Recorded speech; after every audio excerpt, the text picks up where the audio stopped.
রাজনীতি করতে আসি নাই, আমি বাংলাদেশের রাজনীতি পরিবর্তন করার জন্য এসেছি।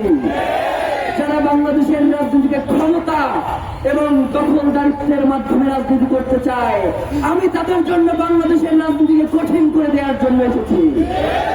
আপনারা দেখেছেন শহীদ ওসমান হাদি জীবিত থাকা অবস্থায় ফজরের পরে বিভিন্ন মসজিদের সামনে গিয়ে আপনাদেরকে গিয়ে দাঁড়াইতো, বলতো যে আমারে ভোট দেওয়া লাগবে না, আপনারা বাংলাদেশের এমন কাউকে ভোট দেন যে ইনসাফের কথা বলে, যে বাংলাদেশের স্বাধীনতা সার্বভৌমত্বের পক্ষে লড়াই করে, যে বাংলাদেশকে চায় দিল্লির দাসত্ব থেকে বেরিয়ে আসুক, তাকে আপনারা ভোট দেন।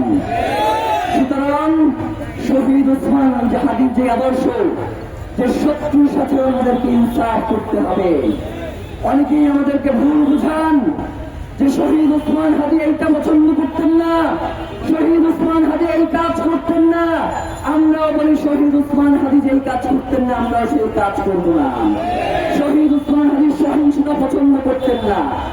তার মৃত্যুর পরে বাংলাদেশের ইতিহাসে সর্ববৃহৎ জানাজা হয়েছে। এই 12-14-15 লাখ লোককে যদি আমরা বলতাম যে শহীদ ওসমান হাদির রক্তের বদলা নিয়ে আপনাদেরকে এই ঢাকা শহর ছাড়তে হবে, তারা তার রক্তের বদলা নিয়ে এই ঢাকা শহর ছাড়ত।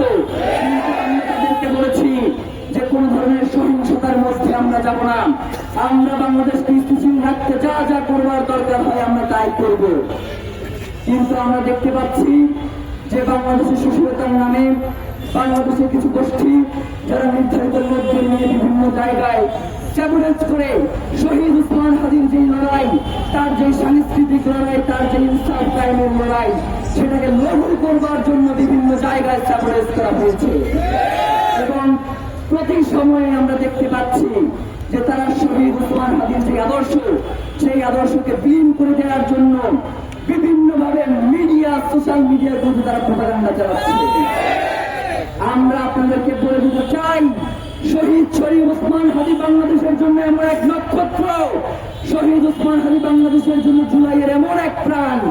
আপনারা যতই চেষ্টা করেন না কেন, শহীদ ওসমান হাদিকে আপনারা কোনোভাবেই জনতা থেকে বিচ্ছিন্ন করতে পারবেন না। শহীদ ওসমান হাদি আবাবিল হয়ে আসমান থেকে বাংলার জমিনে নেমে আসবে।